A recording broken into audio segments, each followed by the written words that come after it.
సాయిరామ్ అండి. ఈరోజు శ్రీ సాయి రాధాకృష్ణ సన్నిధి ద్వారా బాబావారు తన భక్తులకు ఈ విధమైన పరిష్కారాలు తెలియజేస్తున్నారు. ముందుగా స్క్రీన్ పైన కనిపిస్తున్న నెంబర్ల నుండి ఒకటి మనసులో అనుకోండి. వారికి బాబావారు చూపుతున్న పరిష్కారాలు ఏమిటో ఇప్పుడు చూద్దాం. నెంబర్ 1 అనుకున్న వారికి బాబావారు చూపుతున్న సమాధానము: చాలా జాగ్రత్తగా ఉండవలసిన కాలం ఇది. స్నేహితులను సంప్రదించడం, శ్రీ సాయి ధ్యానం చేయడం వలన పేరు ప్రతిష్టలు కలుగుతాయి.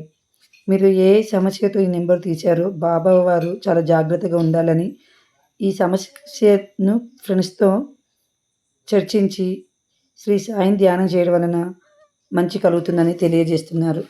నెంబర్ 2 కోరుకున్న వారికి బాబావారు ఇస్తున్న సమాధానం: శ్రీ సాయిని తిరస్కరించడం వలననే కష్టాలు వచ్చాయి. పశ్చాత్తప్తులై శరణు కోరితే సర్వం బాగవుతుంది. బాబాని నమ్మాలా వద్దా అని సందిగ్ధంలో ఉన్నవారికి బాబావారు ఈ సమాధానం ఇచ్చారండి. బాబాని స్మరించుకుంటూ శరణు కోరితే అంత బాగవుతుందని తండ్రి యొక్క సమాధానము. ఇప్పుడు 3వ నెంబర్ తీసుకున్న వారికి తండ్రి ఇస్తున్న సమాధానము: ఇదంతా భగవంతుని లీలాకేలి. దిగులు మాని దైవారాధనం చేయి. ఇప్పుడు మీకు ఏ సమస్య అయితే ఉందో, ఏం జరుగుతుందో అదంతా కూడా భగవంతుని యొక్క లీల అని తెలియజేస్తూ, దిగులు మాని దైవారాధన చేస్తే సమస్య తొలుగుతుందని తండ్రి యొక్క సమాధానము.